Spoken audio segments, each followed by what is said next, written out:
Everyone keeps saying that the Cleveland Browns is the worst possible job out there for a candidate. Now, at the making of this video, John Harbaugh was just hired by the New York Giants. So there's 8 available spots for a head coach to land. And a lot of people, the growing sentiment is that the Cleveland Browns are automatically the worst possible job out there. And I just have to buck back against that narrative. One, because I'm a Cleveland Browns fan, and I need to be optimistic about my team just for my own mental health. But second of all, the Cleveland Browns, they have the reigning defensive rookie of the year. He's going to be the defensive rookie of the year, Carson Schwarzenegger. You also have the defensive player of the year, defensive MVP, and Myles Garrett. He's definitely going to win. The sack master. So you have a defense in place. You have depth on defense. You have great players on all 3 levels of the defense. You have Myles Garrett, Mason Graham on the defensive line. Yeah, Carson Schwarzenegger. You might have JOK back. We don't know. We don't know what the status of JOK is, but if you can get JOK back next year, or even if he never plays, you still got a bona fide stud in Carson Schwarzenegger that you hit on in the second round. You also have Grant Delpit and Denzel Ward in the secondary, and you got Martin Emerson back, who's a viable depth player. He can pencil him right back in opposite of Denzel Ward. So you have a defense in place. The next head coach is probably going to have Jim Schwartz as their defensive coordinator if the Browns decide they don't want him as their head coach. It seems like they do want Jim Schwartz to remain with the Cleveland Browns. And it looks like more of a defensive coordinator, which he's been for the past 3 seasons, instead of being the head coach. I don't mind either way. But the next coach that comes in, you have a great defense. You got 10 picks, including 2 first-round picks. Okay, now the salary cap situation, I believe, as it currently stands, the Cleveland Browns are $12 million under the cap, not under the cap, over the cap. But that really hasn't been an issue with Andrew Berry. Andrew Berry, whatever you want to say about Andrew Berry, if you don't think he's a great GM, that's fine. His track record pre-2025 hasn't been the greatest. I understand people that wanted to fire Andrew Berry. They're well within their right to have that opinion. But one thing Andrew Berry is great at, this guy is great at the cap. Okay, he's great at figuring out the cap, getting the Browns under the cap, and then having some money to spend in free agency. Although the Cleveland Browns are 12 under the cap, I suffice to say, Andrew Berry is going to get to work on restructuring contracts so that you get more upfront money with bonus, and you're able to fandangle the cap. So I'm not worried about the cap being over 12 million. Andrew Berry really hasn't had an issue fandangling the cap, so the cap really isn't a problem. Andrew Berry will fix the cap, so that's not really an issue. The Browns, they have an owner in Jimmy Haslam, although people say he's one of the worst owners in sports. One thing Jimmy Haslam has no issues doing is spending money. So whatever coach comes in, you are going to be well compensated for your time in Cleveland. Okay, Jimmy Haslam does not mind paying former coaches, former quarterbacks, former players, okay, because he's playing a lot of quarterbacks right now, paying Kevin Stefanski for the next couple years to go away. So I'm just saying, you have an owner in place who doesn't mind spending money. You have a GM who's great with the cap. You have a defense in place.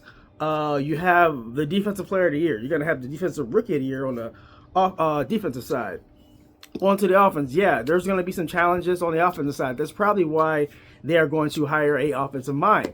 The name that keeps popping up, a lot of people are saying is probably the front runner is Mike McDaniel. Now I'm growing okay with the idea of Mike McDaniel. Initially, I'm like, I don't want Mike McDaniel, but the more I think about it, Mike McDaniel is a great offensive mind. My issue is about him not being a great leader of men, but at the same time, with Miami this year, it seemed like after the Browns game, it seemed like whatever coach lost that game was going to get fired that week. That's what it really felt like at that time. It's just weird that Kevin Stefanski won that game and he ended up getting fired. But Mike McDaniel ended up getting fired as well.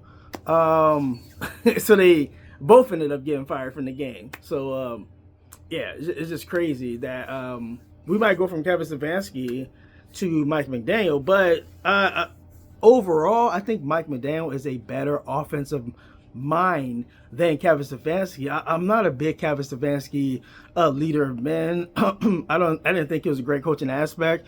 I think in 2 seasons he kind of got lightning in the bottle. Circumstances were just great. In the first time, 2020, he was handed a great offense, and he worked well in 2020.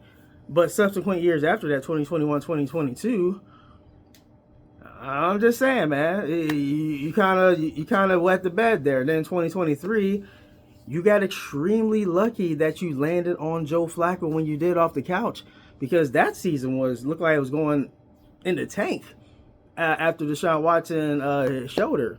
I think Deshaun Watson was like 5-1 that year. Yeah, I mean, that was the best Deshaun Watson looked his entirety with the Cleveland Browns. Then he backed it up in 2024, and he didn't look like he knew what the heck he was doing out there. I don't know what happened. It's crazy to drop off, because he played well in 2023, if we're going to be frank about it. Yeah, but I don't think the Cleveland Browns job is as bad as people are saying. I don't think it's the worst job. I think I heard Nick Wright on First Things First. He had the Raiders. He had the Raiders at 3 as the best job available. The third best? You talking about the team that just won 3 games? What are you talking about? You think Fernando Mendoza is just going to be a generational type of player? I think the Raiders are going to suck next year, even with Fernando Mendoza, because they are more structurally fractured than the Cleveland Browns right now. At least the Cleveland Browns have a defense. The Raiders don't have a defense, or they don't have an offense. At bare minimum, the Cleveland Browns have a top 10 defense in place. You just need to work on the offense. And I think if you tweak some things with the offensive line, you bring in some better receivers. I think the running back the room is solidified. You got Quinshon Judkins coming back, and I like everybody that's behind him. Dylan Sampson, Raheem Sanders. He was balling at the end of the year. So I mean, they have a solid running back room. Maybe you bring in another running back like 5th or 6th round just for depth purposes. But yeah, I think a turnaround in Cleveland is going to happen in 2020. Everybody's saying that the Cleveland Browns are just going to be terrible. I think if they get the right coach, even if they bring Mike McDaniel in, Mike McDaniel had a winning record with the Miami Dolphins. Let's not get it confused. People are saying Kevin Stefanski is a great coach. He went 45 and 56 with the Cleveland Browns. 11 games under 500. Mike McDaniel was 35 and 33 as the Dolphins head coach, winning record. So I don't mind replacing Kevin Stefanski with someone that has a winning record. I can get past the capri pants. I get past the aesthetics of Mike McDaniel, but I mean, he is a great offensive mind, and I'm warming up to the idea of Mike McDaniel because honestly, I think he's the best available option as far as an offensive-minded coach is. And Mike McDaniel was already in Cleveland before, and I think that he's an analytical guy like Andrew Berry. They're both Ivy League guys, so you're gonna go from one Ivy League guy to the next Ivy League guy. But for me, Mike McDaniel is a much more innovative offensive mind than Kevin Stefanski, so I don't mind that. So yeah, I think we're gonna land Mike McDaniel, if I'm gonna be honest. And I don't think the Browns' job is the worst opening out there because of the factors I just asked. Plus, to end this, land this play home, you got Shedeur Sanders, who I believe in. I believe in Shedeur Sanders. I believe you bring in somebody like Mike McDaniel. I think he can work with him, and I think Mike McDaniel, if anybody could get the best out of Deshaun Watson for one more year, which I'm not opposed to either. If you want to go out there and roll Deshaun Watson out there for one more year, actually have the Shedeur develop under Deshaun Watson, I'm open to that idea too. Or if you're like, you think Deshaun is washed and you start Shedeur from the jump, you can have Deshaun Watson as somebody that's looking at his every move, like, hey man, you need to work on this. And I think having Deshaun and Shedeur as your 1 and 2, I think that's a good match. I think they both vibe with each other and they both like each other. I think that matters with your quarterback 1 and quarterback 2. So yeah, I think the Cleveland situation is a lot better than people want to lead on. And I mean, in legacy media in Cleveland, it's just all doom and gloom. Nobody's happy about doing their job. I heard somebody say, I'm going to end this video with this. I heard somebody say that A lot of sports journalists, they wanted to be political journalists, but they weren't able to go down that route in politics. So they cover sports because it's easier. And a lot of them don't really like sports. And I feel like that's the case with a lot of sports journalists out there. They don't truly love sports. I guess that's why, I was a sports journalist once upon a time in college.